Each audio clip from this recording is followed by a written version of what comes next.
Le premier article dont on avait envie de parler, c'était un article du Monde sur l'affaire Karachi, Le verdict de l'affaire Karachi.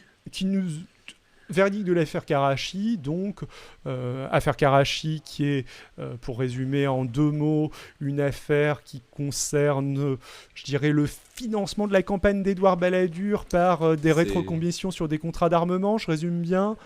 Oui, c'est il y avait des énormes contrats d'armement avec le Pakistan, il me semble, qui étaient signés, prêts à partir, et au dernier moment, des gens que nous ne connaissons pas, François Léotard et Édouard Balladur, imposent un nouveau réseau de commissions occultes sur des contrats qui étaient déjà signés, de l'argent qui disparaît et que l'on a soupçonné être revenu pour financer la campagne d'Édouard Balladur. Ouais, c'est le fameux réseau K de Ziad Takieddine, etc. On en a De Ziad parlé dans Takieddine. pas mal de vidéos et de podcasts audio. Et Euh, sachant que il n'y a pas, enfin, il y a pas de personne ne nie que l'argent est sorti dans des commissions occultes dont le but était absolument pas clair. ouais. C'est signé, l'État a signé les chèques, ce ne sont pas des choses secrètes. Mhm. La seule chose qui était pas 100% établie, c'était est-ce que l'argent serait pas revenu en France? Est-ce que l'argent est revenu en France? Mhm. Mhm. Et, ouais. Ok. Cette, donc je me permets de résumer Hmm. ce jugement. Donc la conclusion de ce jugement, c'est que Édouard Balladur a été relaxé et François Léotard a été condamné à une peine de prison avec François, sursis et une grosse amende. Du 2 ans de coup, prison avec sursis quand même. ouais. C'est une grosse condamnation pour la CJR qui a tendance à être très très généreuse avec les condamnations. Mais du coup, qu'est-ce que ça veut dire tout ça? Est-ce que ça veut dire que Édouard Balladur était complètement innocent? Tout ça n'a rien à voir avec sa campagne présidentielle et François Léotard était coupable et a détourné de l'argent à l'insu de son Premier ministre. Eh ben, on va regarder un peu l'article et on va essayer de fournir une réponse, je pense. Alors, du coup, on a sélectionné quelques petits passages. Donc, je Hmm. commence. Donc, l'un Vas-y. nourrissait de grandes espérances, l'autre n'attend rien de la Cour de justice. CJR, de ce point de vue, la décision rendue jeudi 4 mars par cette juridiction habilitée à juger les anciens ministres n'a pas déçu, et c'est peu dire. Félix de Bellois, l'un des avocats d'Édouard Balladur. L'ancien Premier ministre de 91 ans, absent à l'audience, a été relaxé de tous les chefs d'accusation portés contre lui, etc. Il détaille Voilà. les chefs Et d'accusation. je vais lire rapidos Ouais. la phrase d'Edouard Balladur qui m'a fait beaucoup réagir. La justice reconnaît enfin mon innocence, a-t-il réagi. Je déplore qu'il ait fallu un quart de siècle de calomnie intéressée et organisée pour en arriver là. Cette phrase me révolte parce que rappelons qu'il y a eu un premier volet de cette affaire pénale où ont été jugés les gens qui n'étaient pas ministres. Donc ces bras droits ont été condamnés. Tout le détournement de fonds publics euh, vers le réseau K a été parfaitement établi. Donc, ce qu'il faut établir, si Édouard Balladur pense que son innocence a été établie avec ce jugement de relax, ça veut dire qu'il était le Premier ministre le plus incompétent du monde, que un réseau occulte dont il n'avait pas connaissance a volé l'argent de la France sous son nez sans qu'il en sache rien, ni qu'il l'ait ordonné. Là, il a le choix entre être une sous-merde, être un incompétent total ou un criminel. On n'a pas d'entre-deux. Exactement. Alors, de l'autre côté, par contre, Léotard, lui, est beaucoup moins content, et c'est ce Ouais, ouais. qu'explique l'article. Le plus furieux d'entre tous est C'est à bien moi. entendu François Léotard. Je te laisse continuer. Ouais. Voilà. François Léotard, 72 ans, 78 ans, absent lui aussi et déclaré coupable des chefs d'accusation dont M. Balladur a été lavé. L'ancien ministre de la Défense est condamné à 2 ans de prison avec sursis et 100 000 euros d'amende suivant les réquisitions du parquet général. Il a aussitôt exprimé sa colère dans un communiqué envoyé à l'agence France-Presse. J'ai honte pour la justice française et ses dérives dangereuses. Je défendrai pour toujours la liberté de la décision politique. Monsieur Léotard, qui ne peut légalement faire appel de la décision de la CJR, a aussitôt annoncé son pourvoi en cassation. Alors, qu'est-ce que donc la CJR, c'est une instance judiciaire sans appel en France. C'est un peu son cas spécial. Du coup, François Léotard se pourvoit en cassation. C'est un choix qu'il a le droit de faire, mais il a très très très peu de chances de pouvoir faire quoi que ce soit, vu qu'une cour de cassation ne va pas s'intéresser aux faits, ne va pas réévaluer les faits, elle va juste voir s'il y a eu une erreur de procédure. Ce qui est possible, mais ne risque pas trop de changer.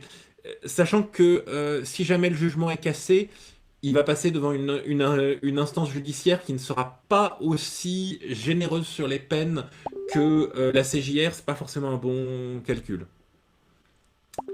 Alors, donc son cas a été assez vite réglé. Selon la Cour, il est établi que M. Léotard, auprès duquel Ziad Takieddine, une vieille connaissance, s'est manifesté en mai 93 pour jouer le rôle d'intermédiaire dans les marchés d'armement, a introduit ce dernier et ses 2 acolytes du réseau K auprès de son proche conseiller au ministère, Renaud Donnedieu de Vabre, qui l'a placé à la tête de la Sofresa, la société française. Tu peux virer ta souris, David? Pardon. La société française d'exportation de systèmes d'armes, un homme de confiance mort en 2011, Jacques Doufiag. Je lui fais une confiance post-mortem, avait-il déclaré à l'audience. Pourtant, celui-ci a passé des contrats de consultants exorbitants avec le réseau K, dont l'utilité n'a jamais été démontrée. Non content d'alourdir inutilement la charge pour la direction des constructions navales, il y a ajouté des avenants tout aussi ruineux, accélération du paiement des intermédiaires et augmentation de leur pourcentage. Donc, oui. Ce que je trouve intéressant là-dedans, c'est que, on voit bien que malgré tout, la CJR confirme qu'il y a bien eu commission. Que ces commissions occultes sont arrivées par une volonté politique. Que c'est pas Renaud Donnedieu de Vabre, c'est pas les conseillers qui ont, en douce de leur chef, rajouté un réseau de commissions pour détourner de l'argent et notre accessoire, rendre les contrats non rentables. Enfin, ce qui du coup coupe toute justification au fait que ces commissions pouvaient avoir un sens. C'est la volonté politique qui a imposé toutes ces choses-là. Et que la main de Léotard et du coup probablement de Balladur derrière sont partout sur ce dossier. Carrément. Non, mais je suis d'accord avec toi. Tu as globalement dit ce que. J'allais dire à peu près la même chose. Voilà. Ouais. Et c'est en ça que. Et c'est en ça que c'est particulièrement rageant de voir Édouard Balladur relaxé. Parce que.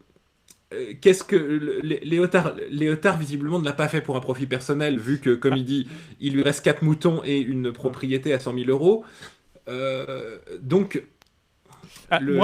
quand je lis ça, l'unique autre hypothèse que je peux imaginer, c'est que Léotard l'ait fait pour un profit personnel. Enfin, ça apparaît complètement absurde que le ministre de la Défense finance la campagne présidentielle de son premier ministre à l'insu de son plein gré, quoi. Enfin, mais bon, se lance dans une telle galère pour son. Mais voilà. On va sachant en plus que Léotard était lui-même un présidentiable, et qui s'est jamais lancé. Enfin, je veux dire, c'était aussi un concurrent d'Édouard Balladur, Léotard. C'était pas non plus son premier fan de la première heure, quoi. Enfin, bref.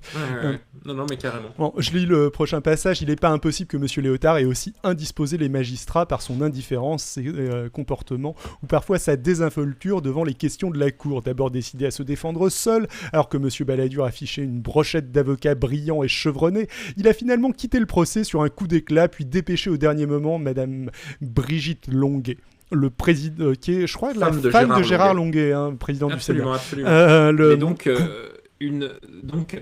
en urgence, il a réussi à obtenir sur les 4 derniers jours d'audience que quelqu'un soit son avocat après qu'il ait décidé de ne devenir sans avocat. Je vais faire une petite... on en parlera plus tard, ouais. mais c'est probablement là qu'il a commis la plus grosse connerie de sa vie. On en parle quand tu... Non, mais il y a pas de... Non, non, mais je te laisse finir de lire, en fait, parce qu'il y a des choses... Pardon. Il n'y a pas de souci.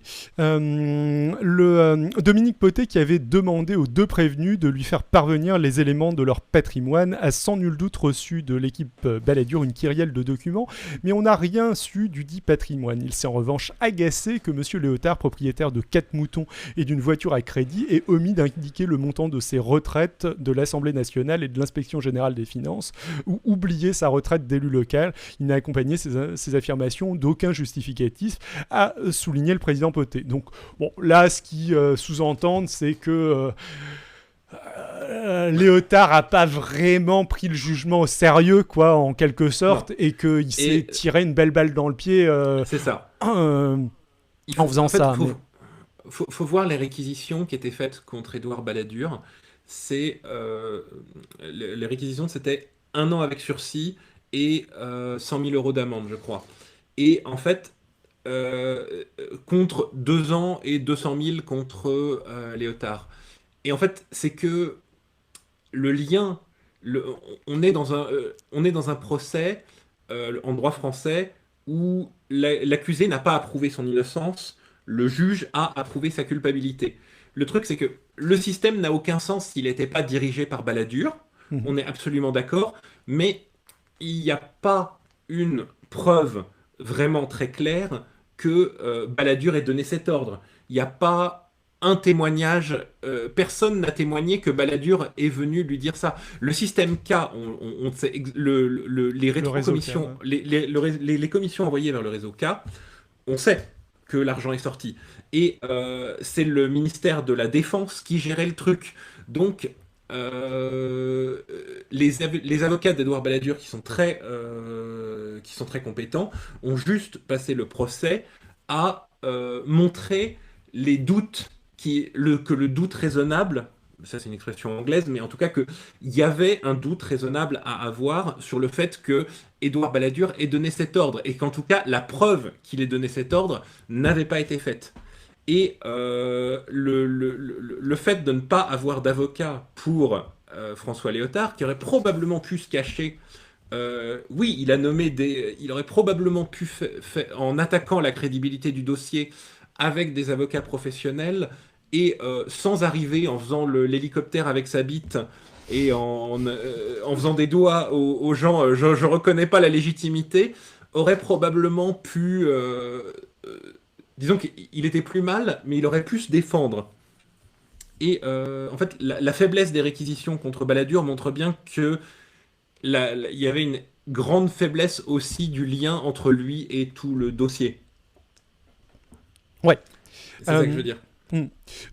Tu veux lire le prochain passage? Ouais. Et donc, un grand conseil à tous nos auditeurs, vous avez besoin d'un avocat si jamais vous passez devant, si jamais vous avez un procès. Ne pensez pas que votre bon droit ou votre capacité à faire l'hélicoptère devant un jury va gagner des points. Bon, alors, le cas de M. Balladur est plus étonnant. À entendre les conclusions de la CJR, il paraissait logique que l'ancien Premier ministre ne puisse s'en tirer sans une égratignure. Contrairement à ce qu'il prétend, M. Balladur ne pouvait raisonnablement ignorer que ses comptes de campagne étaient déficitaires. Il est avéré qu'au soir du premier tour, le 23 avril 1995, les comptes étaient déficitaires d'une vingtaine de millions de francs. C'est donc très opportunément que son compte de campagne a été abondé d'un versement 10 250 000 francs effectué le 26 avril 1995, entre parenthèses personnelles, en cash avec des billets de 500 francs.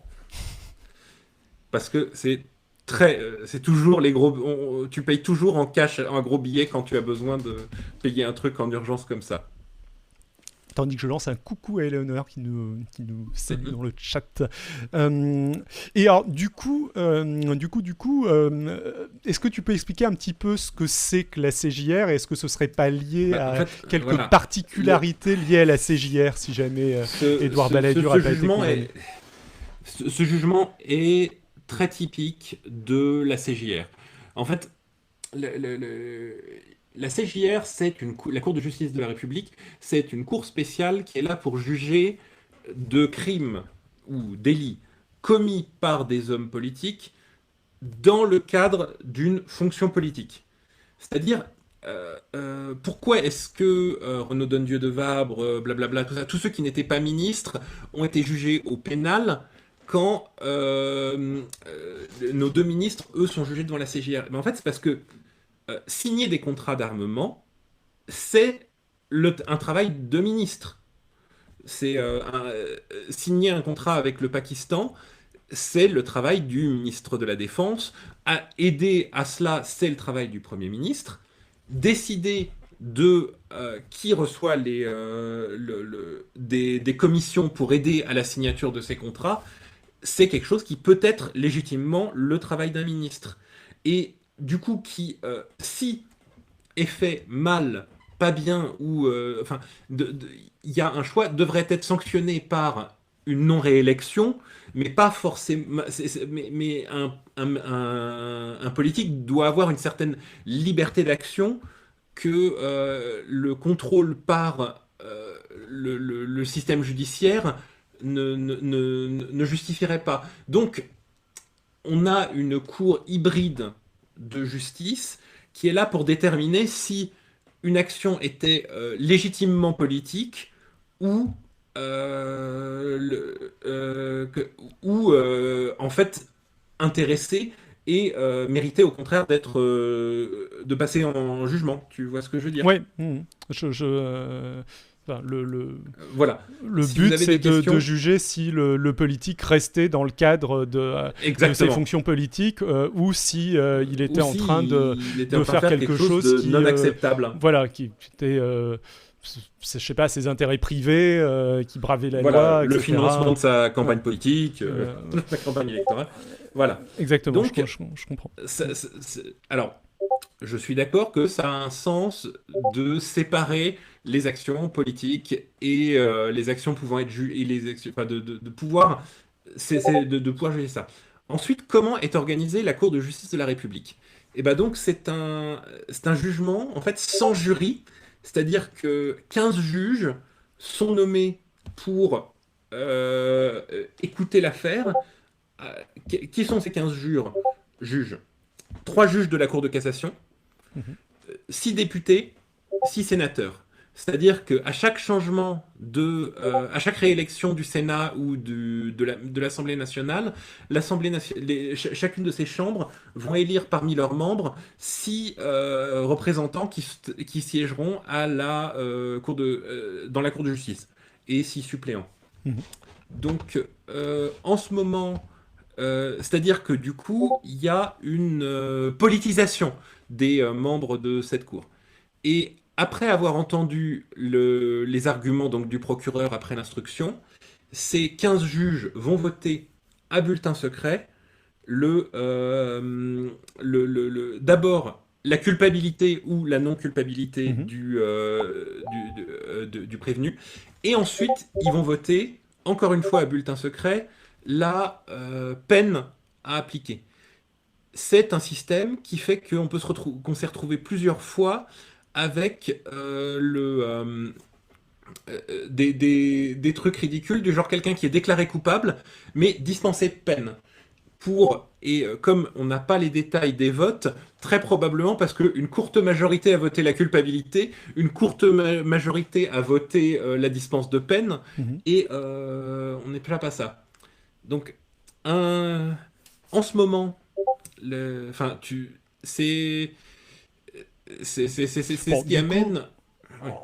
en gros, on a une cour très fortement politisée qui va Bah, juger des politiques je et veux c'est un pas. petit peu, ça a un petit côté jugement dans l'entre-soi, non? Ou je résume. C'est ça. Alors, Euh, je veux pas jeter la pierre aux membres de la CJR. C'est compliqué parce que très souvent, ils vont juger des gens qu'ils connaissent. Ce qui, il y a une autre critique que je vais faire, que le système du vote à bulletin secret, même s'il peut être utile, s'il peut se défendre, ils sont pas des anonymes eux-mêmes. Ça permet de ne pas avoir à justifier son vote, en Mhm. fait. Ce qui a un sens dans le vote d'un jury anonyme qui ne connaît pas les prévenus, mais a moins de sens quand ce sont des élus du peuple qui doivent rendre une décision. Tu vois ce que je veux dire? Ouais, je comprends tout à Ensuite, fait. c'est vrai qu'il serait compliqué il faut l'admettre, il y aurait une énorme pression politique de l'opinion publique si jamais les votes pour la culpabilité ou la non-culpabilité étaient publics,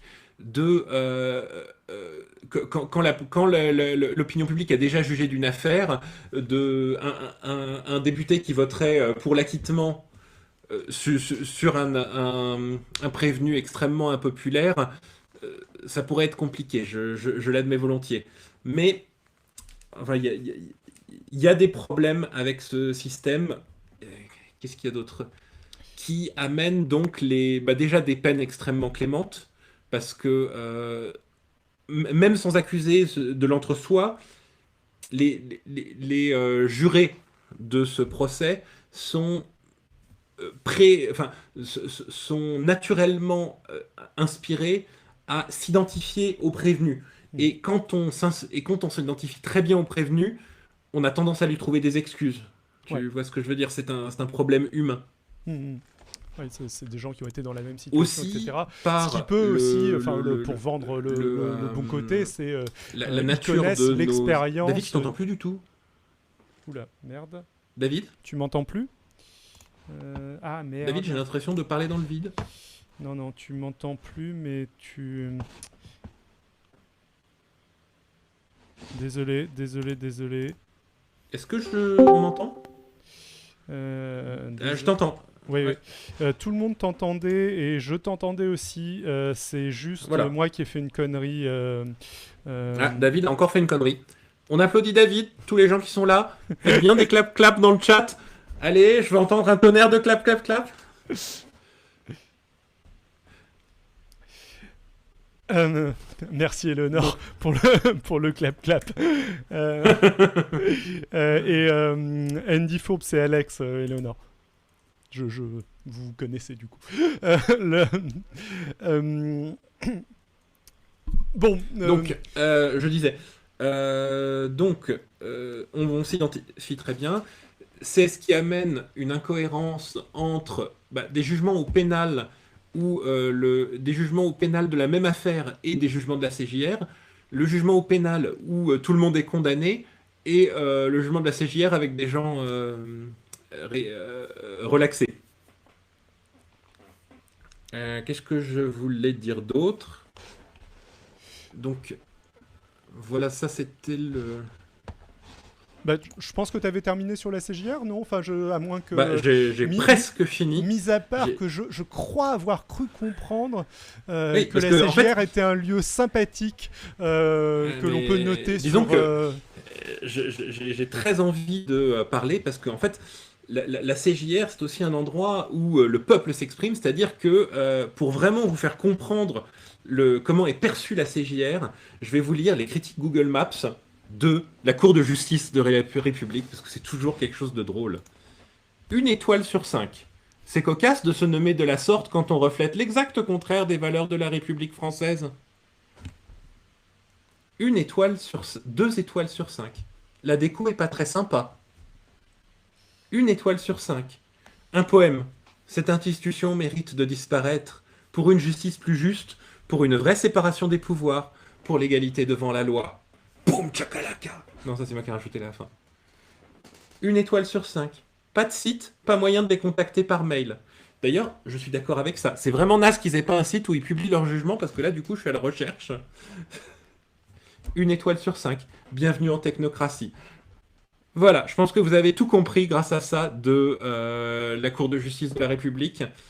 J'en profite pour faire une petite dédicace à un acteur de cette, de cette affaire dont on a trop dit de mal. François Léotard. François Léotard, David, est-ce que tu savais qu'il n'avait pas qu'une seule casquette? Bien écoute, je sais qu'il a plusieurs moutons, mais Il a plusieurs ses moutons, casquettes, je n'en sais rien. une voiture à crédit, et il a également écrit Habitar Secom, un recueil de nouvelles absolument charmant, avec quelques critiques qui ont probablement été payées pour lui, un merveilleux opuscule philosophique, invitation à une réelle plongée dans l'océan poétique de la fuite ondulante du monde vers soi-même. Véritable voyage introspectif. Voilà, c'était François Léotard. Un homme dont les L'homme, talents ne cessent l'auteur. de nous étonner. Je- Oui, alors à titre informatif, c'est souvent assez rigolo d'aller regarder les avis Google sur des trucs un petit peu absurdes. Genre, il y a des gens qui s'amusent à en mettre sur des prisons, entre autres. Alors, je ne sais pas si ça vient de temps en temps de vraies personnes y ayant séjourné ou pas, mais c'est généralement assez drôle. Bref. Du coup, je pense qu'on peut passer à la deuxième affaire qu'on allait traiter aujourd'hui, donc la fameuse affaire Bismuth. L'affaire Bismuth, on l'a résumé, c'est donc la corruption ou la tentative de corruption de Gilbert Azibert par Thierry Herzog, avocat de Nicolas Sarkozy, et Nicolas Sarkozy lui-même, dans le but d'obtenir des renseignements sur un jugement concernant la saisie des avocats de Nicolas Sarkozy dans le cadre de l'affaire Bettencourt, affaire qui avait Des déjà... agendas de Nicolas des Sarkozy. agendas de Nicolas Sarkozy dans le cadre de l'affaire Bettencourt, affaire Bettencourt qui avait donné lieu à un non-lieu, mais apparemment Nicolas Sarkozy était quand même très préoccupé de la saisie de ces agendas et cherchait à les invalider via, me semble-t-il, la Cour de cassation. Et il cherchait il cherchait à avoir des informations sur le jugement de la Cour de cassation en question à travers Maître Azibert. Gilbert Azibert, maître Azibert, exactement. Donc, dans ce cadre, alors c'est un petit peu le contrepoint de l'affaire précédente, vu que Balladur, c'est un petit côté décevant, dans la mesure où Balladur n'a pas été condamné, et bon, on a un petit peu l'impression, enfin moi en tout cas, je pense que toi aussi, que Balladur est pas tout blanc dans cette affaire Karachi. Donc ça donne un petit peu l'impression d'avoir quelqu'un qui échappe à la justice, tandis que Nicolas Sarkozy, lui, a bel et bien été condamné à 3 ans de prison, dont 1 ferme, pour corruption et trafic d'influence dans l'affaire Paul Bismuth. Bon, le chapeau de l'article commenté, c'est la première fois qu'un ancien chef d'État est condamné pour des faits aussi graves. On rappelle que Jacques Chirac avait déjà été condamné dans le cadre de l'affaire des emplois fictifs. Voilà. De la mairie de Paris. Exactement. Ils avaient fini par l'attraper. Exactement, mais des années plus tard, etc. Bon, tu vas me dire, Sarkozy aussi, c'est des années plus tard, mais c'est quand même un petit peu plus récent.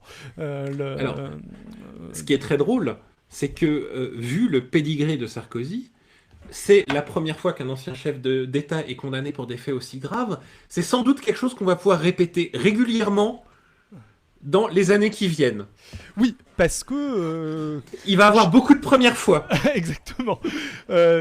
J'irais peut-être pas jusqu'à dire que c'est l'affaire la moins grave. C'est littéralement l'affaire la moins grave de tout ce qui est à Sarkozy. Bah, si éventuellement il y avait Bettencourt. Oui, l'affaire Bettencourt aurait été moins grave, mais il a été relaxé pour celle-là. Mais, je veux dire, oui. voler 7500 € à une vieille dame, effectivement, c'est moins grave que tout ce qu'on lui reprochait. Exactement. Fun fact, mon parrain a fait partie des gens. Je sais pas si je lis ça.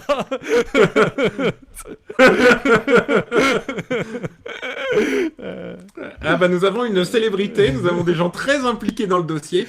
Ouais. Non mais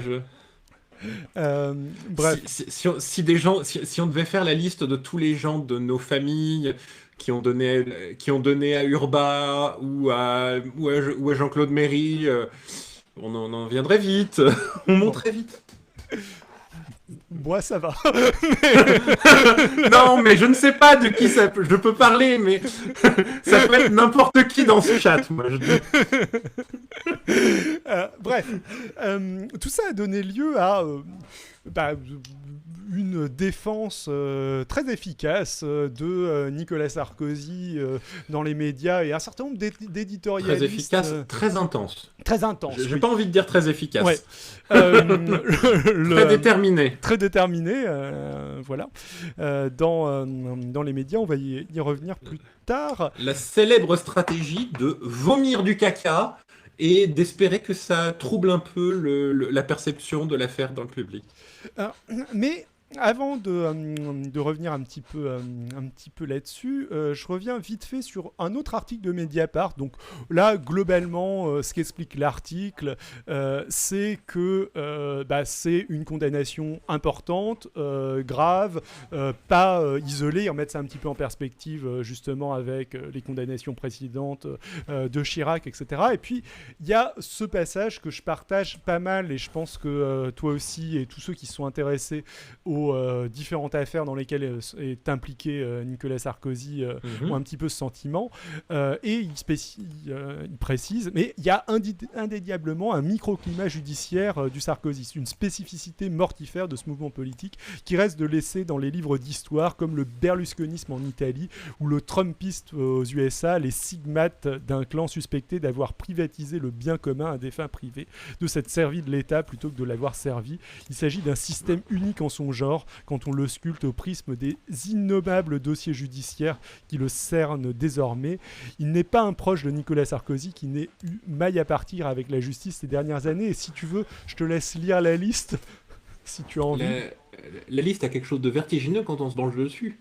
Les mentors de Sarkozy, Charles Pasqua, Édouard Balladur, donc on en parlait un peu. Maintenant, son Premier ministre, François Fillon, donc, qui, astérisque note à part, est probablement le plus honnête de toute cette liste. Oui. Ses amis d'adolescence, Brice Hortefeux, Patrick Balkany, ses conseillers, Patrick Buisson, Boris Boyon, des ministres phares, Claude Guéant, Christine Lagarde. Astérisque, Christine Lagarde, c'est un peu injuste de lui reprocher de faire partie des ministres corrompus de son entourage parce que c'est vraiment la faute à Sarkozy si elle s'est fait condamner. C'est pas faux. On pourrait aussi préciser que Claude Guéant n'a pas été que ministre phare. Il a aussi oui, Claude Guéant a été aussi intermédiaire louche phare. Secrétaire de cabinet aussi à une autre époque. Enfin bon, il a eu plusieurs vies, Claude Guéant. Pilleur de fonds secrets phare. Grand maître de vivre sans dépenser d'argent. Je pense qu'on peut dire que c'est un phare. Maître de l'ascétisme. C'est un grand phare dans la nuit. Négociateur de vente de tableaux phares. Personne n'est aussi bon que lui. Exactement. Il vend 70 fois le prix des tableaux qu'il peut garder. Voilà. Et des tableaux dont on n'est même pas sûr qu'il les ait achetés un jour. Ce qui est quand même... bon, il y a aussi son trésorier, Eric Werth, son associé historique dans un cabinet d'avocats, Arnaud Claude, son propre avocat, Thierry Herzog, son maître espion, Bernard Quarcini, son témoin de mariage, Nicolas Bazir, sa suppléante, Joël... Joël, c'est qu'elle dirait non. Bon, du coup, on peut parler aussi du père de Joël qui a fondé qui est un des fondateurs du système de vol d'argent du 92. Enfin, il y en a beaucoup. Ouais. La galaxie autour de Sarkozy est au cœur d'une galaxie de gens qui ont tous fini par être condamnés, qui sont tous complices de... Alors, il faut préciser aussi que, bien évidemment, Nicolas Sarkozy a fait appel du jugement. C'est aussi intéressant vous avez peut-être vu cet article disant que le parquet financier faisait aussi appel de la condamnation de Sarkozy. Alors, pourquoi est-ce que le parquet financier fait appel alors que la décision lui a plutôt été favorable ? La condamnation de Sarkozy à 3 ans de prison, dont 1 an ferme, c'est quand même... plutôt pas mal, eh bien parce que, étant donné que Nicolas Sarkozy a fait appel, si le parquet financier ne fait pas appel, ça place une limite maximum à la peine qu'encourt Sarkozy dans ce nouveau jugement.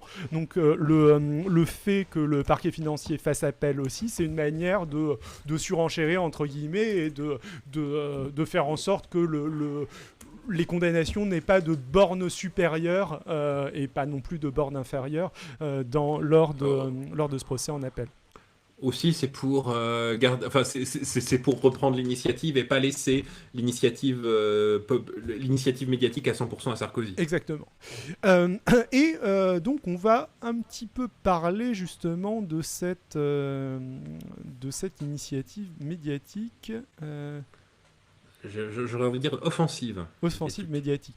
Alors, le moment le plus... donc, il y a eu pas mal d'éditoriaux, on va pas revenir dessus. Il y a eu des éditoriaux très complaisants, entre autres au Parisien, où il y a le syndicat de rédaction, c'est... Qui s'en était solidarisé. Ouais, voilà, c'est fendu d'un communiqué pour s'offusquer de... ce genre de choses. Bon, là, cet article de Mediapart en parle un peu. Il ne détaille pas tout, hein, mais il détaille quelques éléments. Donc, on va vous lire quelques parties de l'article. Parmi les éléments de langage maintes fois remis sur l'établi médiatique, Nicolas Sarkozy a dit sa stupéfaction d'être condamné dans une affaire de corruption alors qu'il n'y avait pas un centime en jeu. Avocat de profession, l'ancien président peut-il vraiment ignorer que le délit de corruption ne recouvre pas toujours des questions d'argent? Alors, le délit de corruption, Oui. ça marche comment? Je crois que tu en avais un petit peu Alors, parlé. on en a déjà parlé, oui. Bah, Sur Karachi. Le délit de corruption en France ne nécessite pas que l'argent change de main, il nécessite un accord. Il nécessite que toi, on le sait peu, mais tu es maire d'une ville fictive. Et moi, on le sait peu, mais je fais du détournement de fonds à base de contrats de construction fictifs. On commence à le savoir maintenant. Mais... Voilà, mais faut pas trop que ça se sache. Évitez d'en parler, là, les spectateurs, hein, sinon on va être un peu dans la merde à un moment. Mais donc, voilà, si jamais je viens te voir et je te dis, voilà une belle valise de billets, s'il vous plaît, signez-moi 4 permis de construire fictifs pour mes immeubles fictifs. À partir du moment où tu me donnes ton accord, même si tu n'as aucune intention après de faire de faire les choses, le délit de corruption est établi. Aussi, il n'y a pas besoin que ce soit de la thune. Il n'y a pas du tout besoin que ce soit de la thune. On peut corrompre quelqu'un en proposant une faveur, par exemple dans ce cas-là, un échange de faveurs. Tu nommes mon fils, tu nommes mon fils garde forestier, je construis un hôtel sur ton terrain qui va tripler sa valeur. Corruption. Parce que ça va être l'autre argument de Sarkozy, enfin tu l'as peut-être déjà plus ou moins dit, parce que l'argument de Sarkozy c'est « mais Azibert il n'a pas été nommé juge à Monaco mais le truc c'est qu'il faut juste qu'il y ait un accord, il ne faut pas forcément que ce soit réalisé comme tu le, il y a un accord. Tu le disais. Et sachant que, en plus, nous le verrons, des actions ont été faites laissant entendre que il y a eu des tentatives de réaliser le pacte de corruption. Donc on est encore plus avancé que ce que demande le code pénal français. Alors je vais lire un peu la suite. À de multiples reprises, il s'indigne que ses conversations avec son avocat aient pu être écoutées par la police, oubliant de rappeler d'une part qu'il avait créé une ligne secrète, la fameuse ligne Bismuth, et d'autre part que la jurisprudence dispose que le secret professionnel des avocats ne peut en être qu'à être le paravent de la commission d'infraction. Mais évidemment Et toute la Sarkozy répète, martèle de long en large, le secret professionnel des avocats doit être absolu, sauf que ce serait ce serait tellement stupide comme bouclier si un client peut ordonner à son avocat de commettre des crimes pour lui, si jamais c'était le cas. C'est dans le cadre de la loi. Ça me fait C'est exactement ça. Ouais. Et Ça Sarkozy, me fait penser à l'indépendance des chercheurs aussi qui s'exerce dans le cadre de la loi. évidemment, les conversations avec un avocat sont protégées dans le cadre des conversations en tant qu'avocat et client, dans le cadre du conseil, pas dans le cadre de commettre un crime avec ton avocat. Et le plus drôle, c'est que ils ont plusieurs fois fait la remarque en sachant que ce serait rejeté volontairement, parce que ensuite, parmi les écoutes en détail, il y a certaines conversations qui avaient effectivement été enregistrées et qui, elles, tombaient dans le cadre de la protection de l'avocat client et qui ont été retirées du dossier, très légitimement. Donc, ils savent eux-mêmes à quel point que leur argument est fallacieux. C'est un argument qu'ils ont fait d'un bout à l'autre et qui est d'une hypocrisie grave. Alors, c'est pas tout, Euh, il s'est plaint qu'une enquête du parquet national financier lui aurait été cachée et en plus l'innocenterait. L'enquête en question, menée parallèlement aux investigations pour corruption du dossier Bismuth, ne le visait pas lui, mais la taupe qui l'aurait informé d'un placement sur écoute judiciaire. Et le fait que ladite taupe n'ait pas été formellement identifiée par l'enquête ne veut pas dire qu'elle n'existe pas. Pas plus que l'absence de certitude sur l'identité d'un meurtrier ne redonne la vie au cadavre. Et ça, c'est aussi un élément...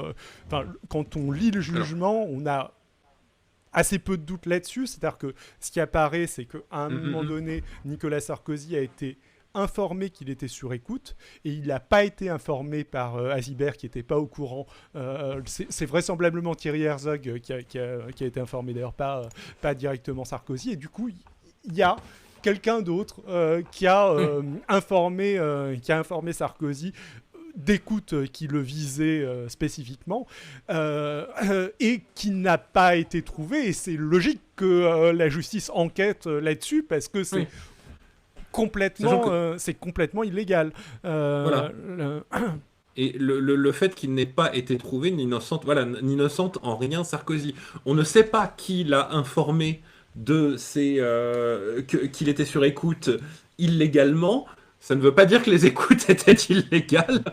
Ouais, ça veut pas dire que ces écoutes qui, en plus, étaient antérieures, Oui. étaient illégales, et ça veut pas non plus dire que les autres écoutes qui ont eu lieu après pour enquêter sur cette taupe qui n'a pas été trouvée étaient illégales non plus. Tout à fait. Et ce qui apparaît quand on regarde le jugement, on va pas le lire en détail, mais c'est que vraiment, il y a beaucoup de gens impliqués et beaucoup d'informateurs. Thierry Azibert, pas Thierry Azibert, Gilbert Azibert, il n'était pas en contact avec une personne, il était en contact avec au moins 3 personnes qui sans doute l'ont informé à divers niveaux sur ce qui était en train de se passer. Il a sans doute été choisi justement parce que c'était quelqu'un de...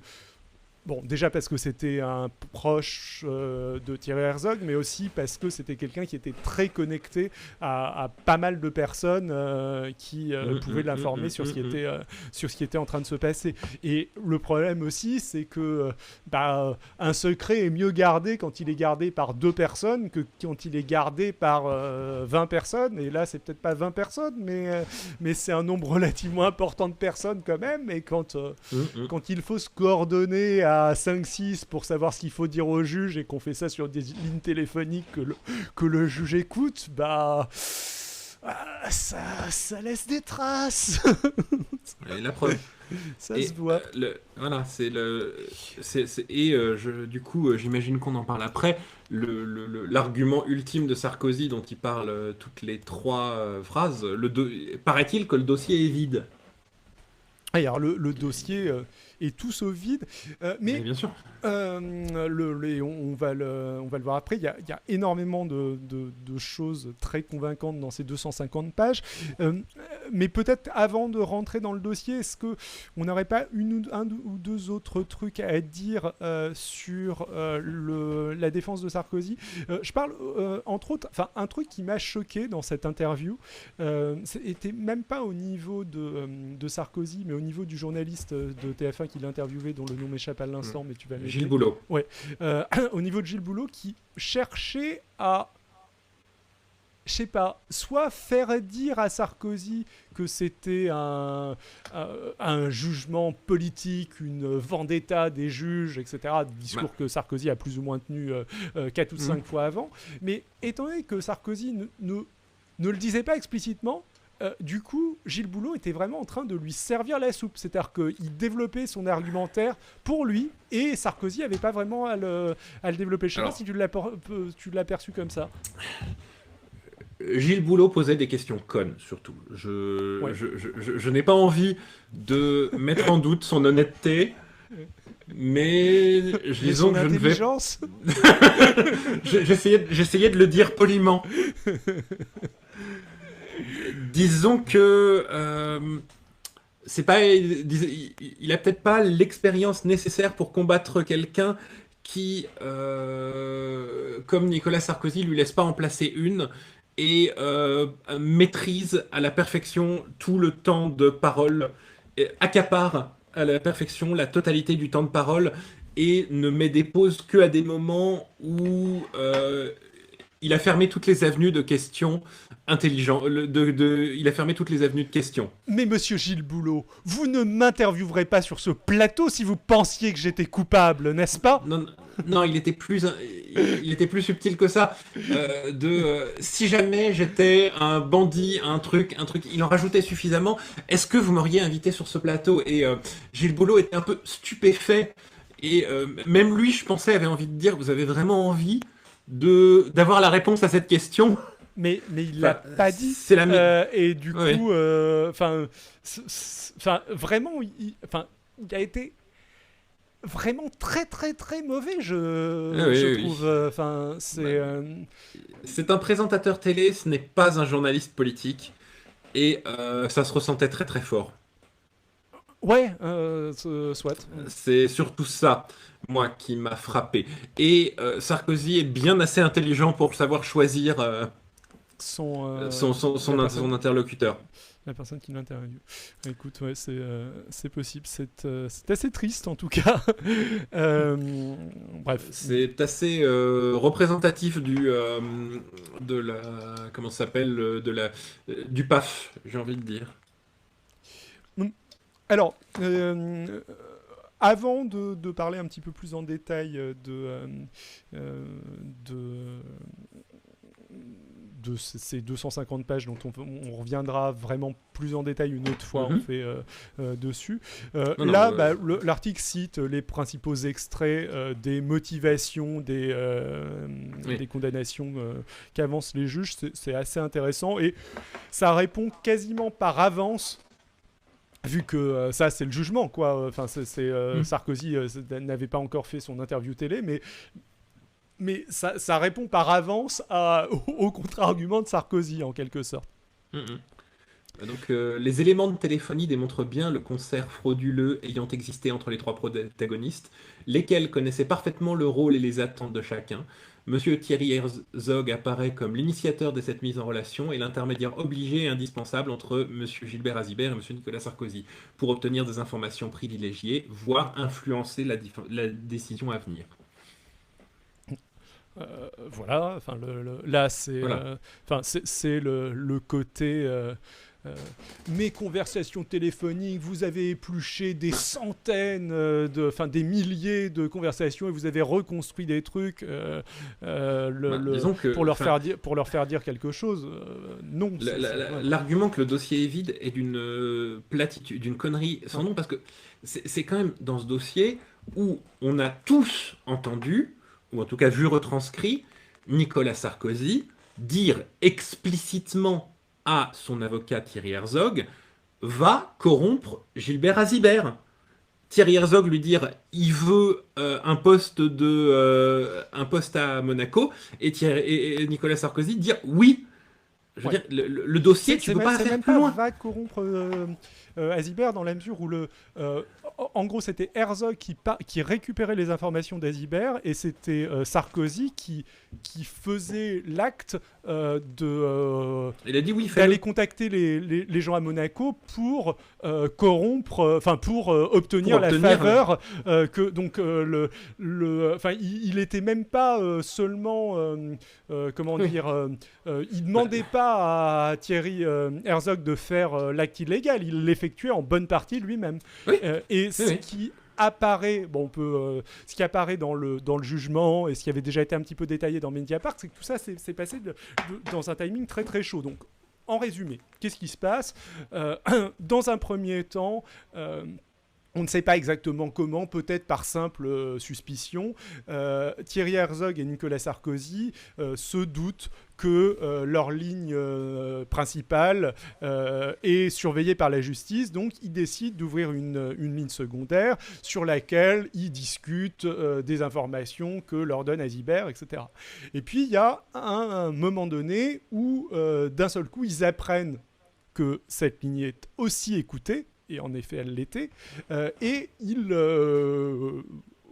vont arrêter de l'utiliser après avoir tenté de s'auto-justifier sur cette ligne. Mais la succession des événements est encore plus chaude que ça, c'est que globalement, ça se passe sur une journée ou deux où Sarkozy descend à Monaco très vraisemblablement pour obtenir la faveur que Azibert cherche, c'est-à-dire être nommé là-bas, selon toute vraisemblance. Il dit à Herzog qui va le faire. Quoi. En gros, il y a peut-être un tout petit peu d'ambiguïté, mais vraiment à peine. Là... alors qu'ils étaient censés se voir plus tard et qui téléphonaient et qui passaient par téléphone, on se rend compte, au vu de ces relevés de téléphone, on arrive à retracer les déplacements d'Herzog et on se rend compte qu'Herzog a été rejoindre Sarkozy à Monaco. Là, on ne sait pas ce qu'ils se sont dit, mais alors que c'était absolument pas prévu et qu'ils étaient censés se voir un petit peu plus tard, et on voit que Sarkozy n'a pas fait le truc en question. Leur conversation téléphonique suivante montre que maintenant ils sont au courant qu'ils étaient sur écoute, et Thierry Herzog laisse aussi à peu près en même temps, si je dis pas de bêtises, un message à Azibert en lui disant qu'il faut qu'ils se parlent IRL et pas par téléphone. Donc le truc vraiment allait être réalisé d'un instant à l'autre au moment où cette taupe les a informés de ce qui était en train de se passer. Voilà. Bon, on peut continuer. Je vais lire le prochain passage peut-être, ou tu veux le lire, je sais pas. Tout à fait, vas-y.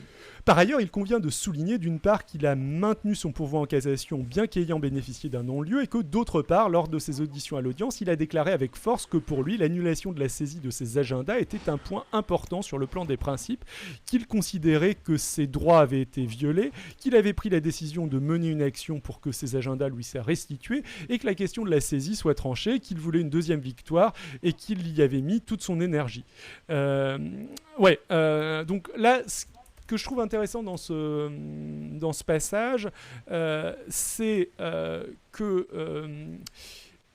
Sarkozy a cherché à faire annuler la saisie de ses agendas alors que ça n'avait plus d'impact sur l'affaire Bettencourt. Et il s'est renseigné là-dessus. Enfin, là, pour le moment, c'est plus de l'interprétation, mais ce que ça dit, c'est que Sarkozy avait vraiment pas envie que ses agendas soient saisis et que c'était sans doute pas que lié à l'affaire Bettencourt. Que c'était lié à d'autres affaires en cours. C'est des agendas qui concernaient aussi sa présidence, et c'est donc là-dessus son principal argument pour que ces agendas ne soient pas saisis. Et c'est des agendas sur lesquels, là je spécule, c'est pas ce qui est dit dans le jugement, etc. J'ai peut-être complètement tort, mais je me dis que peut-être qu'il y avait ces voyages en Libye, par exemple, dessus, qu'à l'époque, il cherchait à cacher. Il y avait des choses qui auraient servi à corroborer beaucoup de choses. Voilà. Je sais que il me semble que ces agendas-là qui ont fini par sortir dans la presse, en gros, ils sont sortis dans la presse. Qu'il a été établi, par exemple, que Nicolas Sarkozy avait des relations assez proches avec les autorités de Monaco pendant la totalité de son mandat.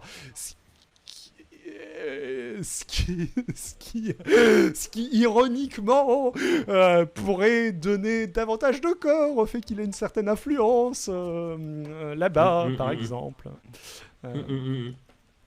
Voilà, je te laisse continuer si tu as envie.